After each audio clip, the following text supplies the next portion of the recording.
What's up, guys? I'm Brian. This is Tech Therapy. Thank you so much for joining me. Today's video is an interview with Sony's Rob Brennan, who will be discussing the 2023 Sony TV lineup in detail. This is a can't miss interview. It is over an hour long. I tell you that in the beginning because every minute of it is worth hearing. Rob is ridiculously knowledgeable and very charismatic, and there is no dead air in this entire interview. Please listen until the end, as there's great information throughout. I will warn you that I had during the stream or during the interview, I did have a bit of an outage, so I'll be speaking during some parts of it at 2 frames per second. It will look rather odd, but ignore me as I'm not the one with the information, so how I appear on camera is not important. I hope you enjoy Rob. He's been on the channel before. Check out this other video of an amazing interview with Rob. He'll be on the channel again. Really appreciate his time. It's a very busy year and time of the year for him. And as well, I also appreciate your time and you guys watching. Without further ado, Mr. Rob Brennan. Hey, what's up, guys? I'm Brian. This is Tech Therapy. I am here with Sony's Rob Brennan. Rob, how are you doing this evening and afternoon?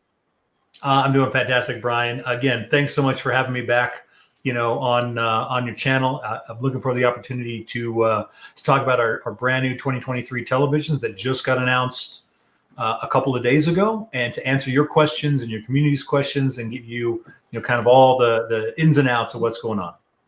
Well, thank you so much, Rob. It's last time we spoke, you were extremely busy and you were in the mix of it. Now you're really in the mix of it. So I'm very grateful. Thank you so much from me, my community, and the whole TV world. We'll be talking about the 2023 TV lineup and anything else you want to talk about. If you want to throw sound in there, as well as you are the product manager for home entertainment and sound. And I know there are sound enhancements for the 2023 lineup as well. For me, Rob, you were extremely busy. You just got back from where? Catch us up a little bit on what you've been up to in the last few days. Sure. Yeah. So I just got back from San Diego, where we did a live stream of the new product announcement that happened on the 1st. We also were working with some of our media partners kind of behind the scenes. And then even like the week before that, I was in New York, doing like early looks for all like the more traditional media outlets so that they could prepare, articles and, videos and whatever, and have them launch on March 1st, which was kind of our go live date. So last couple of weeks has been an absolute, crazy whirlwind of, working with media every evening. Tokyo wants to know exactly how it went. What did you say? What did they say? And it's been a lot of fun. But now the real work kind of begins. Now kind of the cat's out of the bag. We've kind of showed our cards, and now it's time to, talk with more detail about what it is that we're doing, what the models, how they're different, what customers should expect when they finally get a chance to go into a retailer and check these products out for themselves. And that process that's going to happen from now until next year when we do this whole thing all over again. Absolutely. I guess we can start there, Rob. When are we expecting these displays to drop? And we'll speak a little bit in terms of, I know we talked a little bit off camera, but pricing, why that's not kind of brought out now, but give me the vague time of pricing and release date. Sure, absolutely. In terms of availability, the new 2023 products will start to become available in the mid to late spring time. That's as close as we can narrow it down at this point. It's always a little bit of a moving target when we're kind of this early. And then as far as pricing, we haven't announced the pricing yet for the products. That will actually be a little bit closer to the products becoming available. But I would expect, relatively soon you'll be able to know exactly when, the products are going to be hitting. If you're someone who's into the pre-order game, when you'd be able to do that, and pricing for the products. As far as the new lineup, pretty much all the new TVs are a replacement for old televisions, so at least you have some general reference for kind of their performance and their cost and kind of the tier structure. But more detail on that will be coming pretty soon. Now, for you guys, Rob, I know that the TV releases are staggered. I know sometimes the LEDs are first. Typically, I've seen the X90 usually drops first, and then the X95, and then the A95K was released in the summer. Is there a reason why we have those staggered? Is it supply? Is it planned that way? I mean, a lot of my questions are typical of others, but I am curious to the way you guys plan things, not just the models, the sizes, but also the way you release them. Sure. No, it's a great question. And the reality is it has a lot to do. It's more so with logistics, and it's more so with kind of factory timing, supply chain, availability versus, like a strategy where we say, no, we want the X90 to hit first, and then we specifically want this next model to hit and this next model. So it's primarily due to other kind of factors, some of which we control, like, how much time we get on a factory floor. When we're going to build these first, we're going to build those next or whatever. But oftentimes it comes down to, component, availability. You want to have enough, panels on hand before you fire up the factory and start busting out OLEDs, that kind of stuff. And so that's why it's also always a little bit different, year over year, depending on exactly when TVs are going to launch. Sometimes, as early as February, one or two of the models will be available. This year, not quite that early, but it'll be more like that mid spring, end of spring kind of time frame when really the bulk starts to hit, and then we'll just kind of move through the products. Which I actually like, because we talked about, if you were at CES, as much as I would love to hang out with you and cover Sony, having a separate event. And I know we talk about TV manufacturers being like fight camps. And what's interesting, and we could have said this off camera, but the QD-OLED dropping from Samsung, it was all about the S95. And then all of a sudden, Sony's release conversation takes the lead. And I don't know if that's on purpose, obviously, but I love that kind of gamesmanship from each manufacturer. Now, Sony is the topic of conversation, instead of at CES, where everything gets shuffled around. LG's a little quiet. So now that Sony's being talked about a lot this week, we'll get into the lineup. We'll start. I know we talked about different TVs to start with, but I think we were just touching on the X90. Now, the X90 is one of my favorites, as it's kind of the first one out of the gate. It's full array, and it is in that entry mid to high, so to speak. And a lot of times reviewers beat that TV up. It's a little expensive. It's a certain tier. It gets left on an island away from the X95. And then by the end of the year, it's almost Sony's most popular model. Can we talk about the improvements of the X90 full array, what you're looking for from this particular LED this year? Sure. Yeah, absolutely. I think you're absolutely right. The first, this new X90L, right? So L is what's going to tell you, right? A, B, C, D, all the way through. By the way, people ask me sometimes, why do you skip the I? And that's because we're not a fruit company, if you know what I'm saying. So we skipped right over. And I'll say K 10 more times this stream. But no, that's your I. But that new X90L, previously X90K or the 900H, but this 9 series has always been kind of the sweet spot for Sony's price to performance, right? It tends to have, kind of the best of the processing that we do. You get, things like 4K 120 panels. We're doing full array local dimming.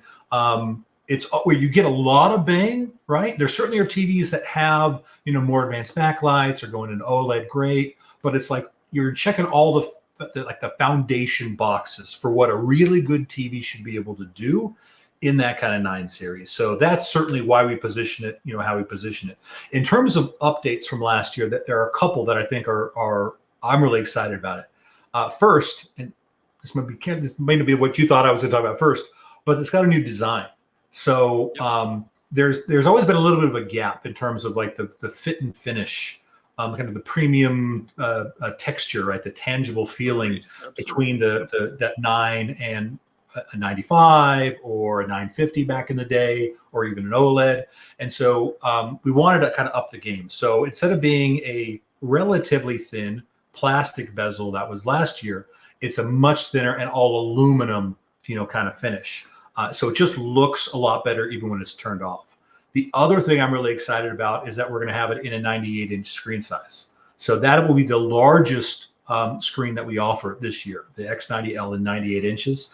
So, the TV, it's premium, kind of fit and finish. It can be massive, and then it checks all these boxes, right? So I'm really excited for those reasons. In terms of like the performance differences year over year, there are a couple that are there are obviously some updates that are applied to multiple TVs, but what's specifically to the X90L is the improvements in the backlight. You mentioned like some of the reviewers maybe kind of push up their nose at the X90 because it is full array, and mini LED is better for blooming reduction, and of course OLED is best with no blooming. So what we've done is really three things regarding the backlight.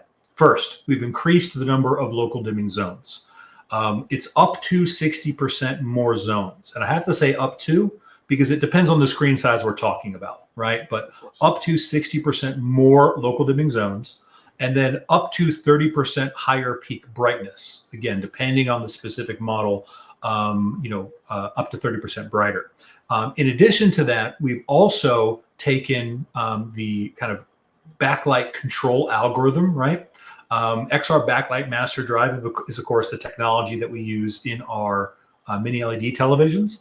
Yep. But all that experience we gained from that system, we're able to apply kind of those lessons and those improvements to the performance of the X90L. So, blooming has been reduced. The granular contrast is sharper. I will not tell you that there is no blooming. We talked about this before, like any LCD television where you have pixels that share, a common light source, whether they're very small mini LEDs or they're larger full array local dimming, right? That blooming is going to be some type of artifact. So if you as a customer, right, are looking for like a absolute bloom-free experience, if like your list of things you hate is like people who don't use their turn indicators, blooming, and like the cost of eggs, right? If that's like your top three list. Like blooming is the top of your list. Well, quickly, right. Rob, as you were just saying, I think you in the last stream you did mention, so we can quickly touch on this in the beginning, Sony's signature to shadow detail versus perhaps sacrificing shadow detail or crushing blacks to eliminate blooming. I think if you quickly touch on that, we can set that for the rest of the stream in terms of why they may have a bit more blooming than others, as they do have a certain signature. Sure, absolutely. When we say creative intent, when we say that's what we're shooting for, or we're shooting for accuracy, what we mean is the look and feel of a professional monitor. In this case, the Sony BVM HX310. It's the mastering monitor that's used pretty much by everyone in movie and TV show, TV kind of production, right? And so that's the goal we're looking for. And so we want to be able to see the shadow detail that the director, the cinematographer is looking for in a scene. But that means that those very low luminance levels, that's where blooming is the hardest to kind of control, right? And whenever there's kind of this question of we can either hide all or most of the blooming, or we can resolve the shadow detail, we say resolve the shadow detail. That is what the director is looking for. As a byproduct of this technology, there's a little bit of blooming. If you move to mini LED, there's even less. And if you move up to OLED, then there isn't any. But the shadow detail is there. The director wants it. If you're watching a movie like, I use the example like Alien, right? That entire movie is communicated in the black, near black, and kind of black kind of register. And so you've got to be able to see it. And if that means that some blooming comes through, that's a price that we'll pay. Other manufacturers, they have a different calculation. They may say, blooming it's worse than people who use their turn indicators, right? So if they detect it's going to happen, they turn down the brightness to hide it. And that's fine. That's reasonable. And if a consumer wants that kind of look and feel, you can get it from a Sony OLED, or other manufacturers tune their LEDs to be different. But that's kind of Sony's guiding principle. Show shadow detail, accept blooming. We try to control it. We want to control it. But if we have to choose, we're going to choose the shadow detail. Well, and I think Sony's history, their peak brightness was not just high, but it's sustained. It didn't have that drop off through the years. I think that's part of it, where I know other manufacturers, in order to control blooming, the entire screen will dim, where they can say, oh, it's not blooming, but it'll turn grayish. So just so I don't go too far off, because, I have a habit of doing that. But I think people know that blooming is not a weakness. It's more of a compromise as a signature. Very absolutely. There are ways that you can eliminate more of it. It's just that blooming is something that's so hard to get rid of. And humans, we're just so sensitive to this Oh, yeah. to light. That if you don't want it, that's why we offer OLEDs in the lineup, right? It's like we have a solution for customers depending on your needs or your strong personal preference. Whatever you like, we can make it happen. Well, just to clarify, we have sizes 55, 65, 75, 85, and 98. Is this taking over for last year's X92? That was It the is. 100 Yeah, inch? yeah, it is. So that 100 inch was kind of a limited run. Yep. Not like it was like, special, like they're serial numbered. But obviously that's a heck of a TV to produce, difficult to ship logistically. You got to like cut a hole in. It's got handles. It's got handles on it. Handles on the back, right? But it does essentially take the place of that 92 J or 92. I don't even think we had a letter on it, but essentially it was a J series. Yep. So yeah, it essentially takes the place of that. And you get offered in all those screen sizes up to this really kind of generous 98. So I'm excited to check it out. Now we talked about the sizes. I'm also curious at the X90, do we have the X wide viewing angle on this particular model, or does that start at the X95 and X93? Yeah, that actually, so X wide angle and the what we call X anti-reflection, which is just kind of a screen treatment, that starts at the mini LED level. So that is it's a technology that's kind of added to the panel after the fact, and it's really nice. But from like a cost perspective, there's an impact there. And so in terms of the overall balance, we have it coming at a higher tier. So for this year's with the X90, it's more zones, a little more brightness, better backlight control. That's the direction we're going. Again, if it's like your thing is off angle, there are other TVs that we think fit the bill. But the X90 is kind of this jack of all trades. It's like it doesn't pull any punches. It can do anything that like the other TVs can do. It's just some of those TVs can do things better under certain conditions. But it's not like you're losing anything with the X90. Okay, so the X90, we're going to get back to some of the features that blanket all of them. But quickly, I want to jump into the X95, and probably the biggest surprise is the delineation with the X93, I should say. Then the X95 kind of being on its own. I'll just ask you directly, the X95 seems like last year's Z9K in many ways, but being 4K. Yeah, I think that's it's the thing that's hard. Awesome, by the way. Right, I'm super excited. Right? But the thing that's hard this year is the numbers. Like if you're in the TV space, like you are, if you're a customer that buys a TV every 3 to 5 years, it doesn't, the numbers don't matter year over year. But just to try to ease everyone's understanding, the X93L, so this year's 93L, is essentially replacing last year's X95K, right? And in terms of the overall kind of picture performance, that's kind of what you should expect.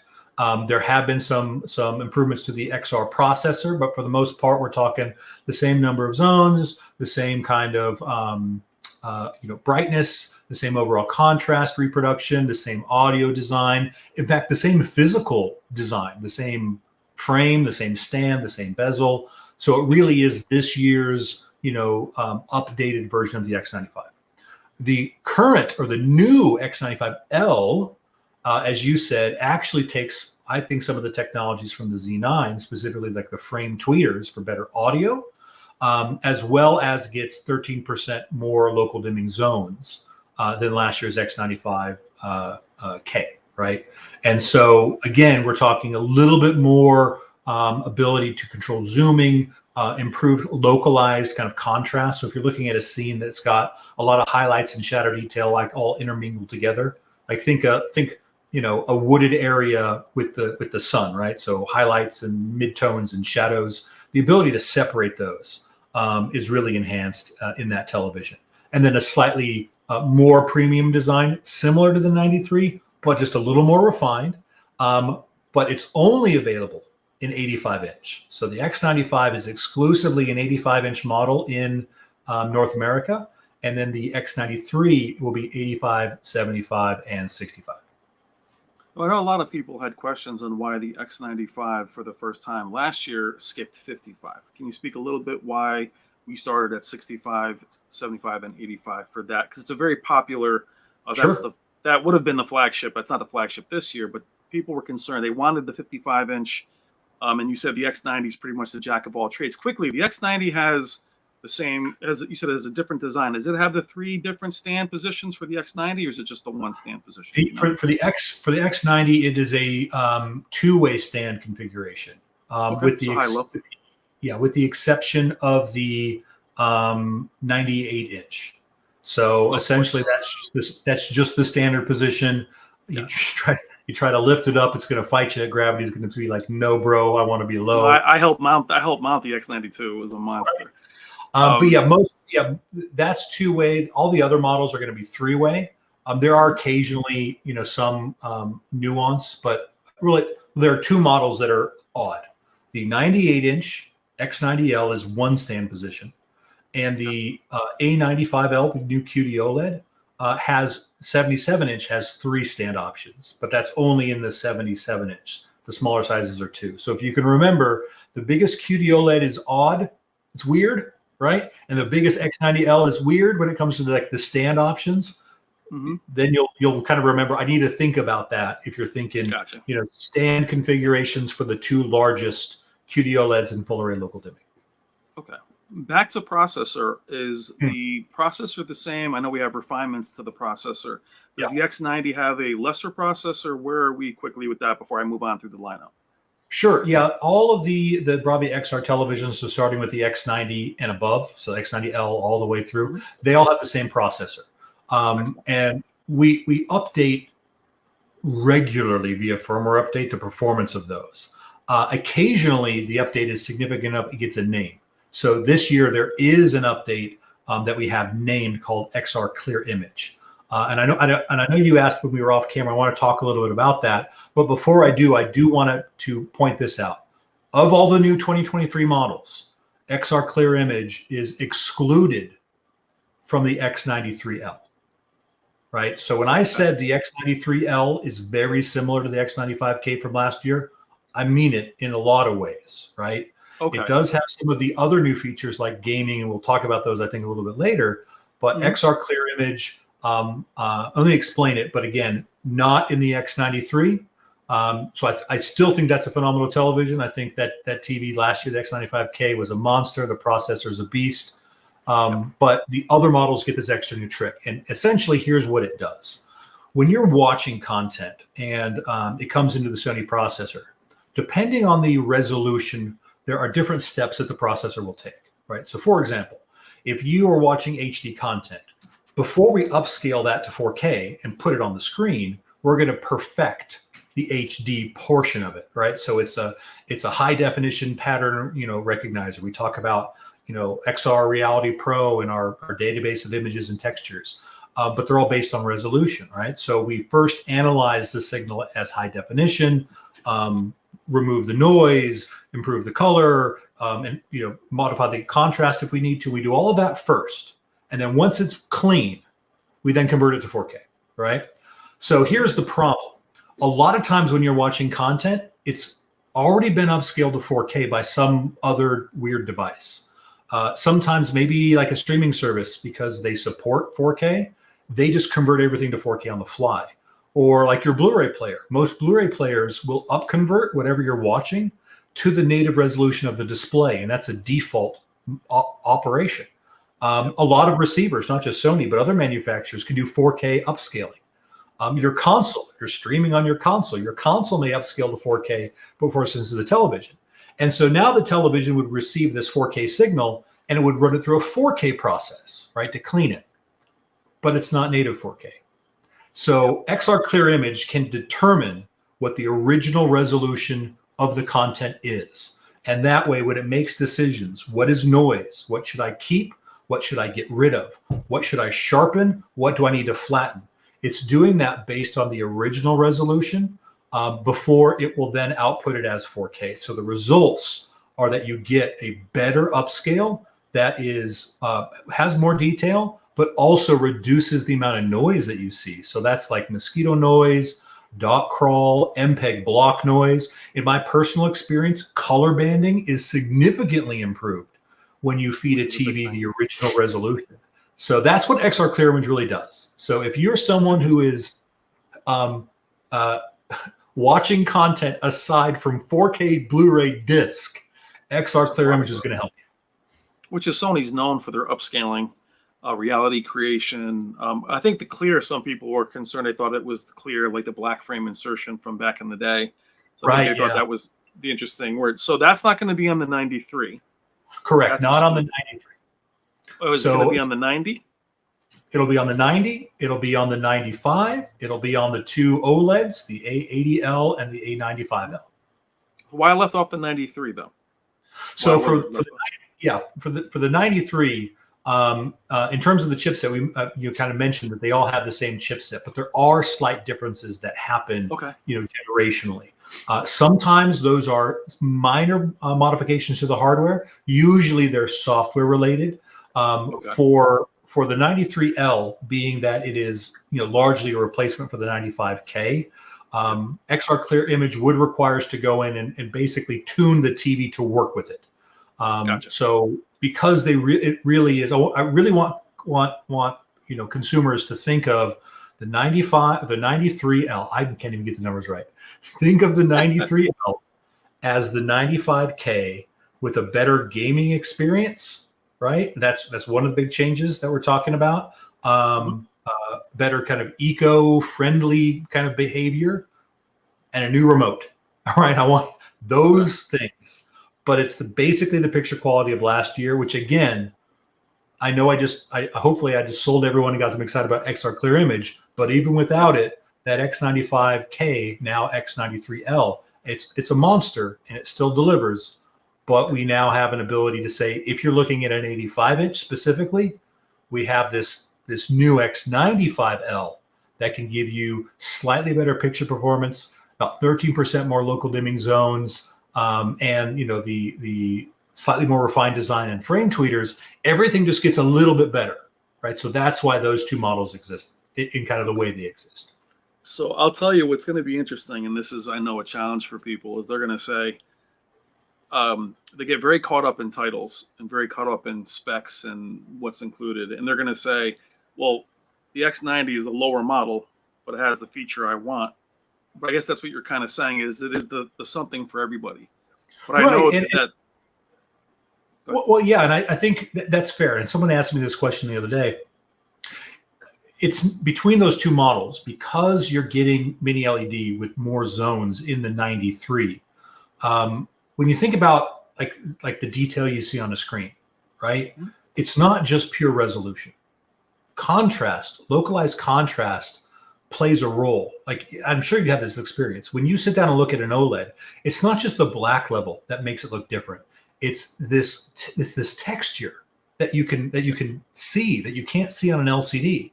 And that's because of this localized contrast. Every pixel can do exactly what it's supposed to do. Yep. And that gives you this feeling of depth that is kind of missing in general from LEDs. That being said, the 93, because it has more ability to control the local contrast thanks to mini LED, will have more of that localized texture. So the X90 will be a little more grain free, right? But the 93 will be a little more contrast textured via contrast. So it's not so simple to say clearly, the X90 is going to look better upscaled, because the X93 actually has a better backlight. So I think when you're looking at those two televisions, I probably wouldn't think of XR Clear, whether the 90 has it and 93 doesn't, as a major difference, because that's only part of the equation. There are these other factors kind of at play. So if you're looking for something that's going to be brighter, that's going to reduce blooming more, if that's kind of the thing that you care more about, then I would lean more toward kind of 93. If you're looking for more price to performance or larger screen sizes, then I would stick around with the X90. I think that's probably a more accurate way to think about the two models relative in terms of performance. Okay. So we all full array local dimming on the X90. X93, we do have the return of the backlight master drive on that, as well as the 95. Now, why did you guys do 95 in just the one size? Great question. So you kind of asked this a little bit earlier, and I think we got off topic. So let's talk But let me talk sizes in general. Like why? Yeah, I said, why did we skip the 55-inch for the X95? Right, I apologize. right, exactly. Or X93 this year, I should say. Yeah. So for sizes, first, when it comes to things like the new A95L is available in 75-inch. It wasn't last year because that panel didn't exist, right? So sometimes that's kind of a factor. Is there a panel that's even available? It hasn't been invented yet. In the case of mini LED, we take a look at the overall market, kind of what consumers are generally looking for, what is selling kind of well in the space at various kind of price tiers or various kind of performance levels. We talked about this before. Sony doesn't manufacture panels, ourselves. So, we have a vision for, TV that we think is going to have about this much performance and it's going to cost about this much. And then we go out and find the parts that can kind of make it happen. And sometimes those parts may not be available. Maybe the cost of a 55-inch panel that would deliver the mini LED performance would create a MSRP that's way out of whack. So sometimes that's a challenge. Sometimes it's just pure panel availability, and sometimes it's a conversation with the people who sell our TVs. So you can, starting last year, you can go to Sony.com and we do sell directly through our website. But I mean the percentages are so low, right? The people who buy through that site. Most people buy from their retailer of choice, and so we work with the retailers as well. And sometimes the retailer says, based on our business, based on what our customers are buying, based on our overall assortment, here are kind of the tiers that we like. Here are the sizes that we think make the most sense. So it's a conversation that has a lot of different facets that ultimately kind of determines, what are we going to build? What are we going to bring into a market? Sometimes, one market, maybe Sony Europe, comes to a different conclusion than Sony North America, which is different from, Sony Asia. But those are kind of the discussion points that we ultimately, kind of have. It's not just one thing. And that's the reason why a size doesn't exist or, a model doesn't exist. So it's hard to kind of pin it down. But just know that we try to come up with the best overall assortment for the vast majority of customers, knowing, and I know this, that there will be customers whose needs or preferences aren't being met. That's just going to happen. But we want to get kind of the most people, serviced and happy as possible. We were talking about sizes. I think it's cool that you guys have a dedicated 83 or 85, I should say. But that leads me to my next question: is why no 8K this year from the Z9K? Yeah, a great question. So actually, there is an 8K, just not a new 8K. So the Z9K, we've decided to carry forward from 2022. That being said, let me also point out, because people are going to want to know this or have asked it already, the same thing for the A90K. So that is our small OLED, 42 and 48 inches. Those models are carrying forward from last year. So we'll have an 8K available. We'll have the smaller kind of form factor OLEDs available as well. And again, we kind of talked a little bit about why certain screen sizes may or may not be brought in. And some of that same discussion really affects, why a particular model may or may not be replaced or carried over. Although sometimes we build a model knowing full well it's going to last 18, 24 months. That has happened in the past with Sony.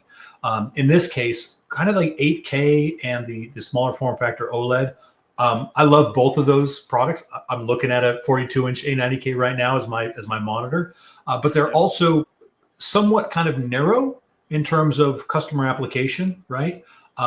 Most people are not buying 8K sets. Most people are not buying 42 and 48-inch, ultra premium kind of televisions. And so we think that the performance, the feature set, everything that those TVs already deliver, make them still very relevant this year. And we just decided to carry them forward from 2022. There are 2 additional models we're carrying over, but those are what I call our foundation kind of line. So that's the X kind of 8 series. Those are also going to be carried over. So the X85 and the X80 K models. Those don't feature the cognitive processor XR. They're a generation behind in terms of processing. One is 4K 120 hertz panel, one's 4K 60. So they're good kind of general purpose televisions. But again, because there's not a whole lot of new tech that really benefits that platform, we thought it made sense just to carry those over from last year. And those are actually, I think, the best big TVs to buy for many people in a Best Buy when they see those X80s. Those are the really popular models. Yeah, overall they're solid. I mean, the processor in those, the X1 family of processors was a beast. Yeah, the cognitive processor XR is better, but it's I've heard people say this before. Some people they think about, well, I only want to buy the very best, right? Mm-hmm. Or I have a graphics card in my PC and a new one got announced. I got to go buy the new one. Well, just because a new one came out, doesn't make your current graphics card slower, right? These new TVs don't make the Z9K worse than last year, and it doesn't make the A90s worse. There are other tiers now, right? But those performance kind of levels are still there, and we think that those performance levels still make a lot of sense for the customers that they're designed to serve. Where again, we really wanted to be kind of focused is in our full array local dimming mini LED, kind of these step up models. Can we make them higher performance? Can we make them more attractive to customers? And then the same thing with kind of the OLEDs that people are typically buying, right? The 55 to 83 inch kind of size. Can we make those more appealing because they have more mass appeal, as a general kind of rule. Absolutely. Now the A90 is a Master Series. Those carry over. The small ones, the 42 and the 48. Are either of the LEDs Master Series this year? The X95 or X90? Great X95, is that it? Yeah, great question. No, the Master Series represents kind of the top tier of kind of what Sony offers. So ever since we started doing both like OLED and LED, we would have essentially the top of each of those stacks. We'd make a Master Series version, right? Mm-hmm. And so you got to think about it kind of from a panel / backlight perspective. We have one Master Series mini LED. So that's going to be the Z9K, right? We have one Master Series QD-OLED. So that's the A95L. That's a new model for this year. And then we have one Master Series OLED, non-quantum dot OLED, and that's the A90K. So as a reminder for people that maybe haven't heard talk about what Master Series means, it basically means two things. First, all Sony TVs are calibrated at the factory, every single one. But the Master Series televisions go through additional calibration steps. What that means is when you get it home and you turn it on, it's more accurate out of the box. It doesn't mean that you can't calibrate a Master Series to make it even tighter, because you can. And it doesn't mean you can't calibrate, a non-Master Series to basically be on par with a Master Series, because you can. But we take a little bit more time on the factory to make sure that if you're buying that, you take it out of the box, you put it in like custom mode, which is our most accurate picture mode. And it's like, it's pretty spot on in terms of picture accuracy. The other thing that we do is when we get parts, like you get like an HDMI board or you get a panel from a manufacturer, there's a range of quality. They all meet the minimum spec, right? Because we have a minimum spec that we give to the manufacturer, and they all meet that spec. But within that spec, some perform a little bit better than others. So we take, the top kind of performing individual components, and we reserve those again for Master Series televisions. It doesn't mean that the other TVs perform below Sony's expectations. They meet Sony's expectations. It's just the Master Series, they go a little bit beyond what we were kind of targeting. They're a little bit better. And again, we spend a little bit more time calibrating, those sets. And I know a lot of people are going to be happy because I remember the Master Series used to be like a 2-year carryover. So those that have a Z9K are breathing a sigh of relief. So the only true Master Series this year will be the A95L. Correct. That'll be the new Master Series. That's right. Okay. So let's go into, I know I'm a little choppy, and over my face, I'll have a bunch of pictures of TVs anyway, so it doesn't really matter. Let's jump into the A80, which is successor to last year's A80K, successor to the A80J in the WRGB OLED lineup. Absolutely. So the first thing, when you walk up and you get a chance, you see it at retail, the first thing just to point out is that it has the exact same design as last year's A80K. So the same kind of fit and finish, the same stand, three-way stand configuration, all that kind of good stuff. So externally, it looks the same. Internally, it doesn't. So two things have happened. Number one, we already talked about XR clear image, but we get that upgrade in the X80L. We also, just because of panel, like generational improvements, up to 10%, well, not up to 10% peak brightness is higher than last year's model. So when you're looking at kind of the specular highlights, when you're looking at how like your HDR tone mapping is going to work, you're going to see it is a little more robust. 10% is not the difference between, living in a cave and then the Sahara Desert, but it is there. It just pushes, everything a little bit more and is a little more kind of impactful. But everything that I think people already, expect, a Sony OLED to be able to do, the A80L delivers. You get this little zhuzh of brightness. And then your upscaling is just a little bit more refined thanks to the XR clear image. And then the other change, so I don't forget to say it, is that it's now available in 83-inch. So that'll be 55, 65, 77, and 83. So a larger size for the X90 and a larger size for the A80L. I was actually hoping, I predicted and was hoping that the A80 would have the heatsink from the A90. Great. So no, that's a good question. I want to talk about that a little bit. So when the A90J came out, Sony made a big deal about heat sinks, and it's got this heat sink, and we can drive the brightness. And I was just going to ask. I kind of feel bad about that conversation because I think it created this fire in the industry where now everyone wants to talk about heat sinks. And the reality is the heat sink isn't the point. The heat sink is not anything. What you're looking for is to get a level of performance out of your panel. Now, if the panel runs hot, then you can add a heat sink so that you can achieve the performance that you want, and the heat sink helps to do that. In the case of the A80, with the generational improvements of the panel, they're not hot. So adding a heat sink to an A80 just increases the cost and it increases the thickness, but it won't increase the performance. So that's why, when you look at it, you say, does this TV have a heat sink or not? Well, it's like, does it need one? My computer, I have a heat sink, in this case, a water block right on my CPU, but it's like, I don't wear a heat sink. I don't need one, right? So that's kind of the A80. The A80L panel doesn't need it. Now, that being said, the A95L does have a heat sink. We call like a thermal kind of layer. We call it a heat sink, right? We'll use it every word you want. But with that panel, in order to get the maximum performance out of it, we do have to worry about thermals and take like an active role in pulling heat out of it. But you don't have to worry about pulling heat out of an A80L. Just the normal kind of convection of heat handles it perfectly. Which is interesting, because I know last conversation you did say something that fired some people up, was where you felt that the A80K had caught up to the A90J.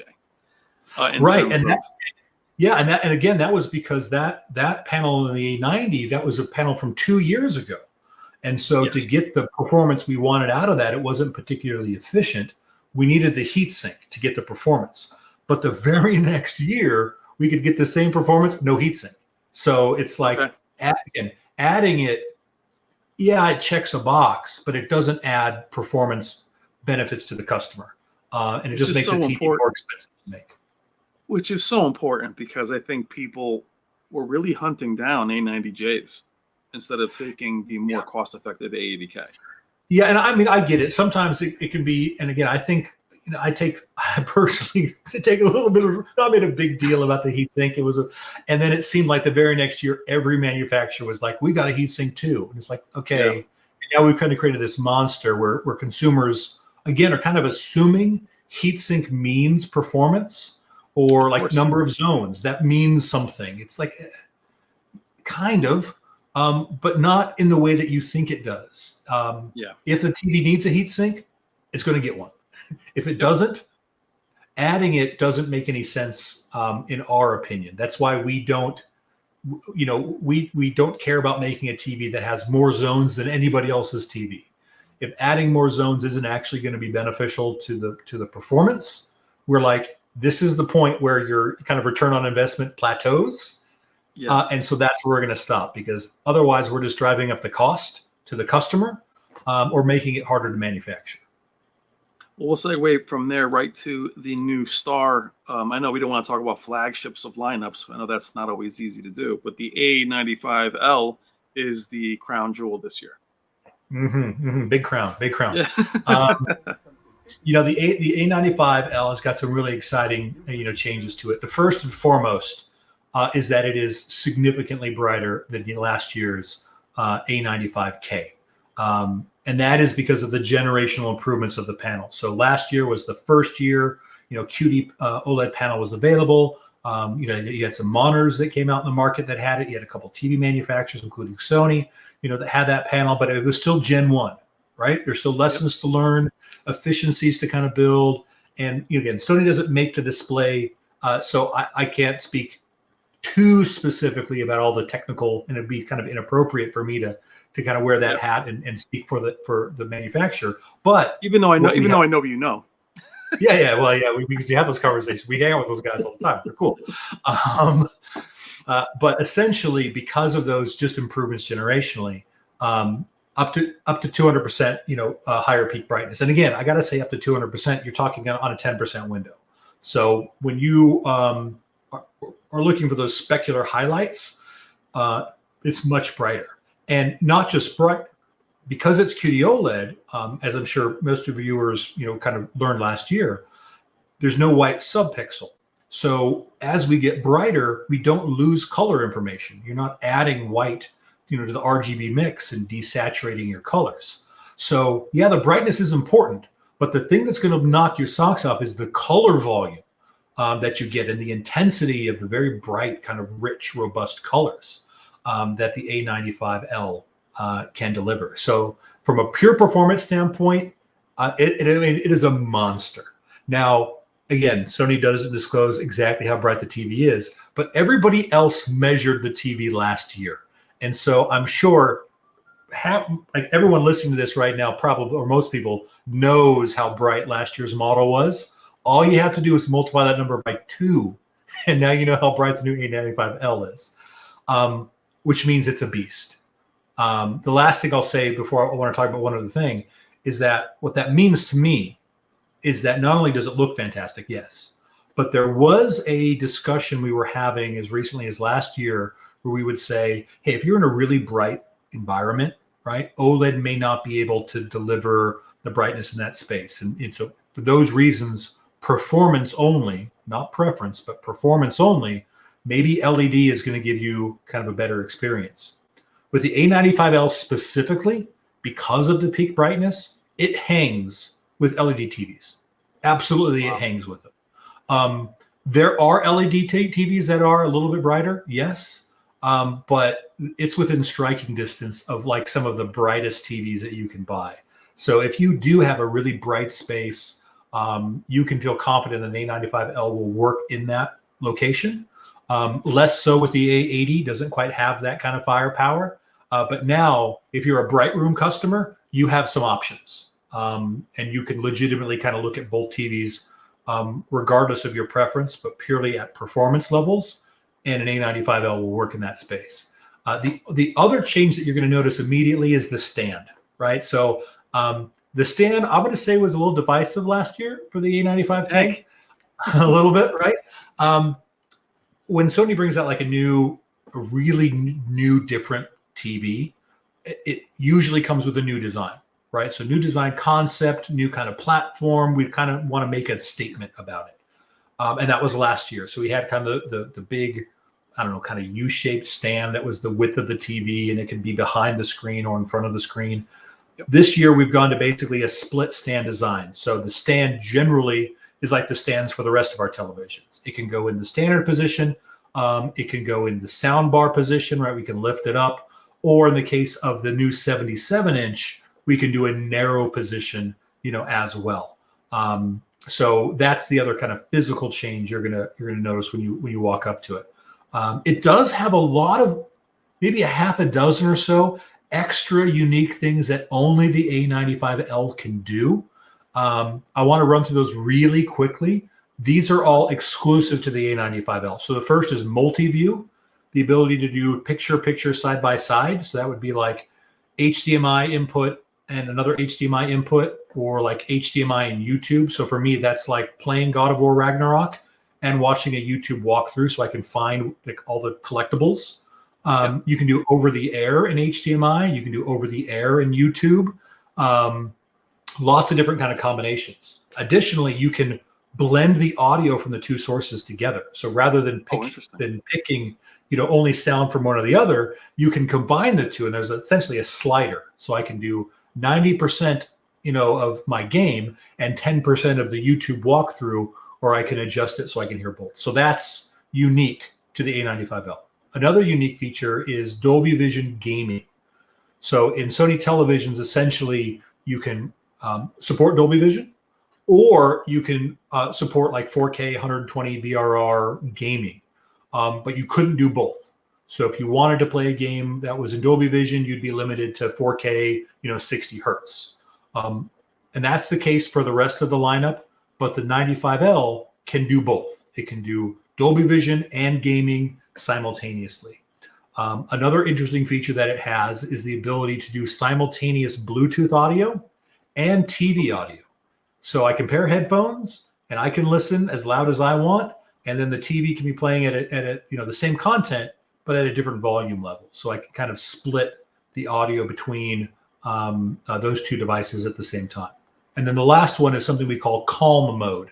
So if you've got kids and they want to watch a movie or something before they go to bed, it's like a picture preset that just reduces the intensity of the brightness, the intensity of the colors. So the picture is like less energetic. Sometimes you put a kid down in front of a really bright, fast moving objects, and it's like giving them sugar. They start bouncing off the walls. So that's what calm mode is. It just kind of eases those younger viewers down a little bit, maybe before bedtime.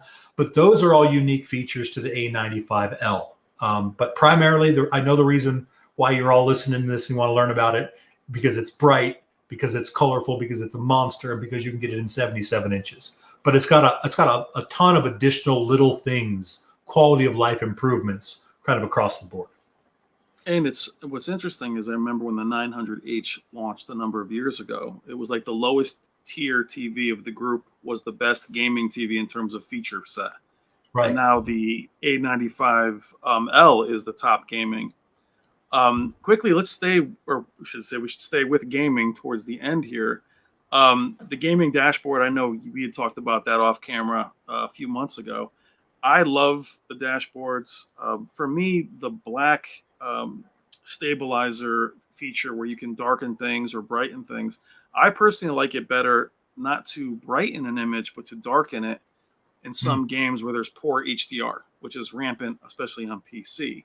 Talk to me about the game dashboard for you guys and how important it was for you guys to bring it in. Yeah, it was really important. The TVs that we make, we talk about creative intent, and oftentimes people think, oh, well, you mean movies, right? So you mean like Scorsese's and Tarantino's, and it's like, yeah, but we also mean like Wheel of Jeopardy and Gran Turismo. We mean whatever the creative vision is behind a piece of media that you're enjoying, we want to have that.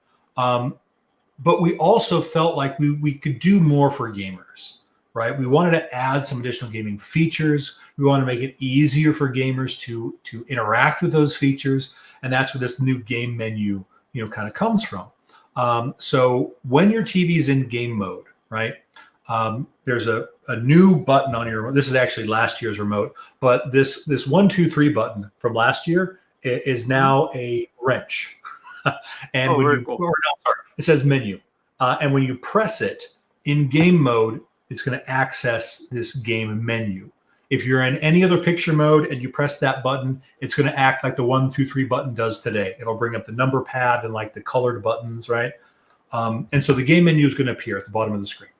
And you'll have quick access to all your gaming settings. So you can turn on and off VRR there.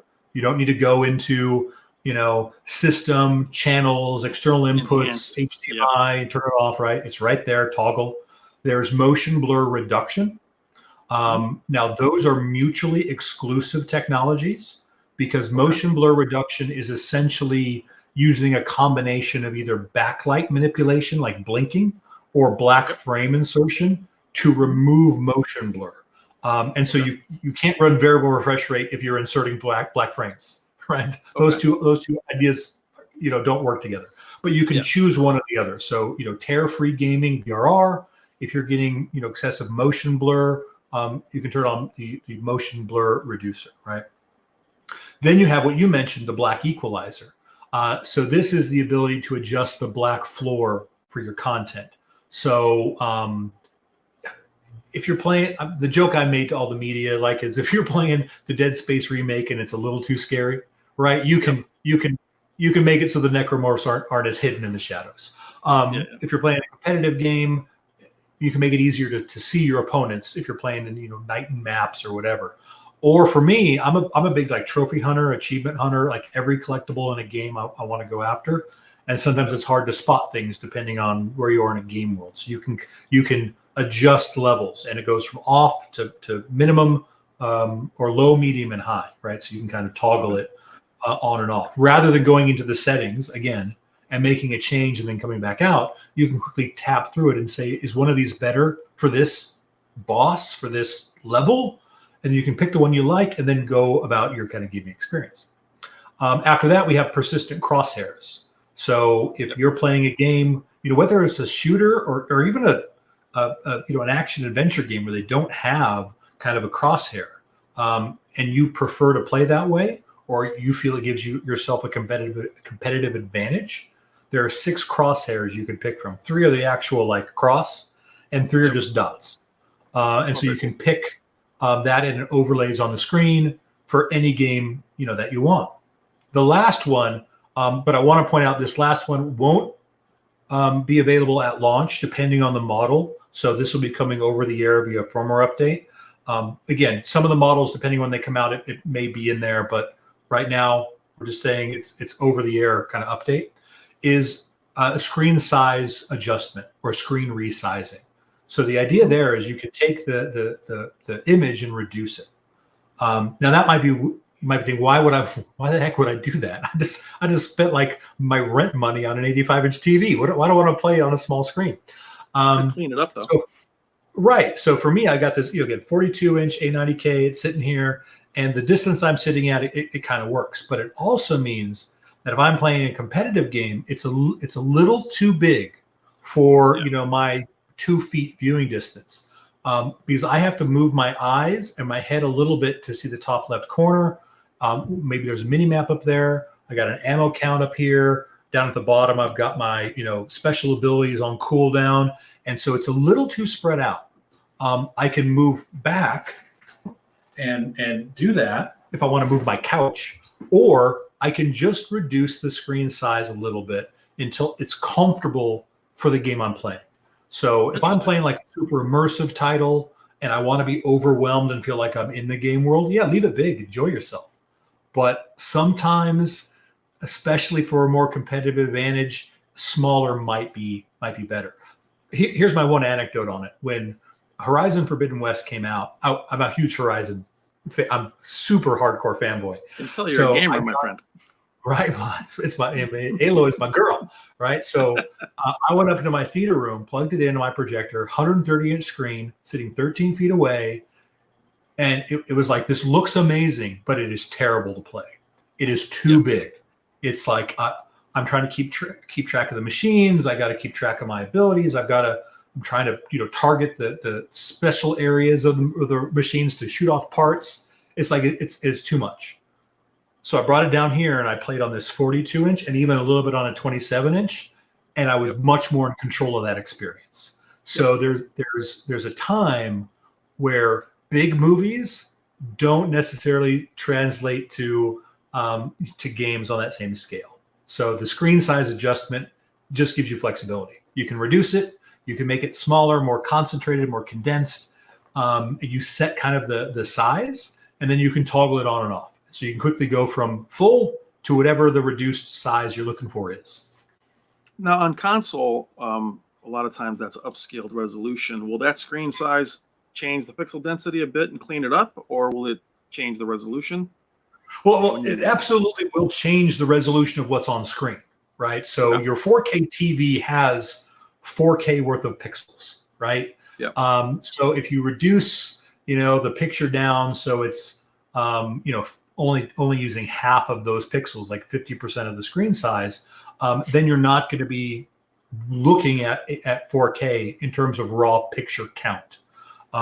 Your console or your PC or your whatever is still going to be outputting 4K because the display is still reporting that it's a 4K display to your source, the EDID kind of information back and forth. Hey, I'm a 4K display, send me 4K. And then the TV scales it down to use just the pixels that it needs to use. So I wouldn't go so far to say that it is designed to sharpen the image. It can give you the effect of sharpening the image because it's in a smaller kind of condensed area. But the primary kind of reason to do it is it's just a little too big for your typical kind of seating distance. If you feel it gives you a competitive advantage, you have this kind of flexibility, to use it, depending on the type of gamer you are, depending on the type of games you play. Gotcha. Quick question. Is 1440p going to be part of the resolutions available for Sony this year? That's a good question. So the televisions do not natively support 1440. If you want to output 1440 from a PC, that's easy because it's just windowed, right? And so you just get black bars. But for the consoles, no. If you output a non-native resolution, then the television basically doesn't support it. But here's my recommendation, and this is kind of the trade-off that you make. The reason why people typically want to reduce the resolution is you can sometimes get better frame rates, right, out of your graphics card or your console. But the television, every television, Sony and non-Sony, they're 4K. So if they have to scale down to 1440 or 1080, there's an input lag cost that you pay because the processor is doing video scaling. So if you're sensitive to kind of quick, fast response gaming and you're sensitive to input lag, the best advice I can give you is output the panel's native resolution to the display, whether it's a monitor, whether it's a ultra wide, whether it's a TV, and that will always give you the lowest input lag possible. Anytime the display has to scale, there's going to be a penalty to pay. So you might get slightly better frame rates because your console's outputting lower resolution, but the trade-off is you're getting higher input lag on the display. So, and I know that for some customers, they're willing to pay that price, but it's just not available in the Sony TVs. We think that 4K gives you the best overall representation. If that's not enough, you can output 1080. We've got a very good upscaler in the television, so you should still get 4K in terms of pixels, and you get the frame rate improvements. And that's the way that we kind of approach kind of the 1440p question at this point. Now, another quick question, and then I'm going to ask you a few more questions, and I'll let you go. I know we're coming up on the time. These game bars, they will be only with the 2023. There will be no updating any older displays to it.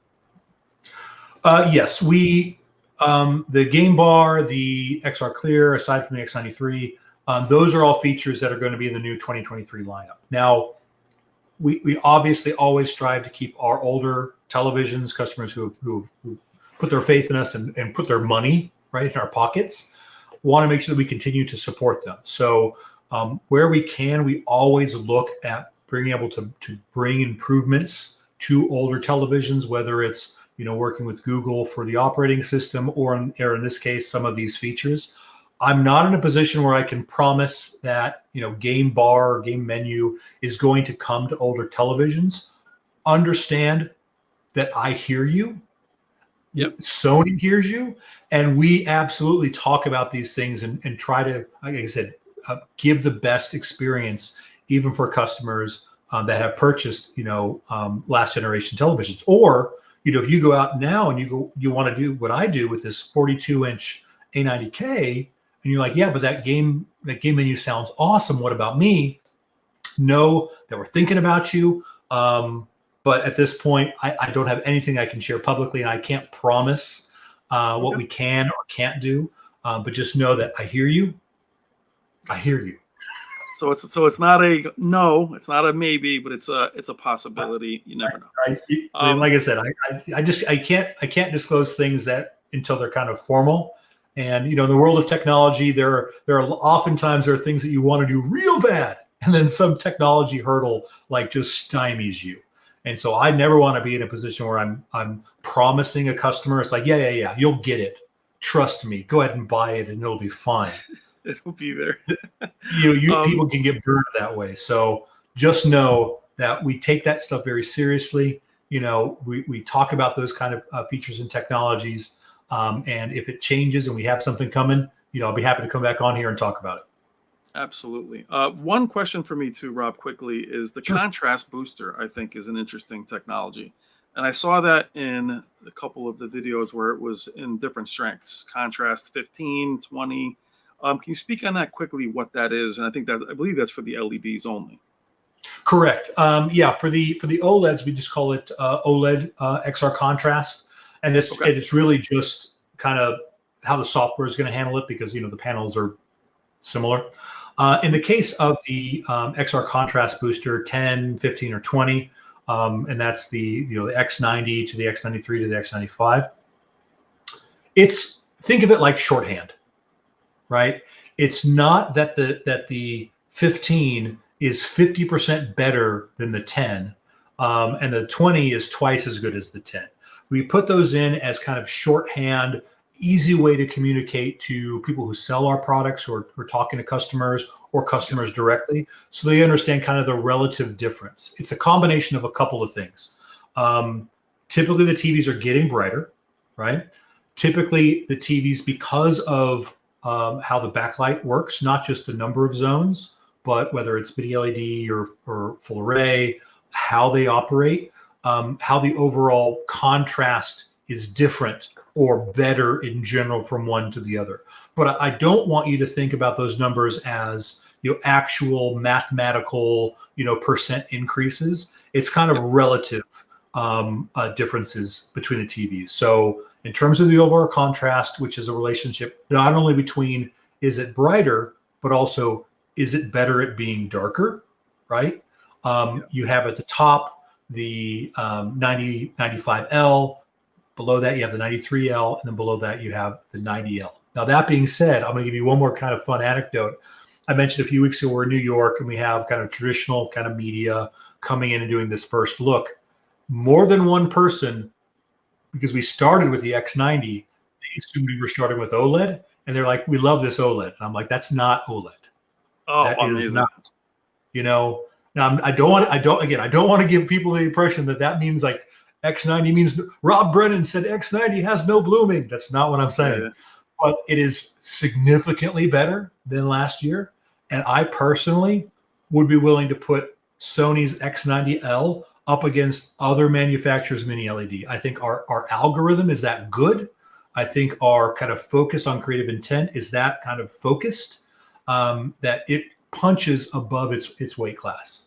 But that's what XR Contrast Booster basically means. Well, that's great for us when we do recommendations, because then we can always say, you can go with this year's X90 or last year's X95 and find yourself somewhere closer as each year gets better and better. Right, I know we're choppy, but I'm gonna let you go with that. I know we're coming up on your time limit, but we got to do this again without all the chop, and I'll put TVs over my face. But Rob, I am so thankful to have you and very grateful to have you spend the time, especially since I know you were so busy. I'm very excited for the 2023 lineup. I know I'll see you on here again, hopefully, and throughout the year. But thank you from me, and thank you from my entire community. I really appreciate you taking the time. Brian, it's absolutely my pleasure. You're right. There's a lot of things going on, but for me, this is kind of like a breath of fresh air. It's like a vacation. I relish the opportunity to speak not only to you, but also to, customers directly to answer their questions. I think that this is important. And I'm thrilled to be able to do it. So let me know the next time you want to have me on. If people submit questions or comments and you want to throw those to me on the side and get answers, if you want to, put, Rob says, some of the chat. Yeah, I'd love to do it. It was my pleasure, Okay. man. It's always good to see you. Well, and that's amazing too, Rob. Especially as the TVs come out, I'm sure there'll be questions. And whether it's last year or the year before, it's great to have someone like you on the fly that can say, "Oh, this is what this means." And I think quickly before I let you go, even that comparison of the A90J and people that are maybe chasing the wrong features or the wrong checking of a box, when in reality you're just chasing the wrong thing. I think that's so important to hear from somebody like you who's saying, no, this TV did catch up. You're chasing something that's kind of out of date for the wrong reason. So to have that from someone like you is so important. But again, I'm so grateful to have you. I know you're crazy busy. So I'll let you go, Rob. Thank you so much again from me and everybody else. And I really appreciate it. Absolutely. Cheers, everybody. I've seen things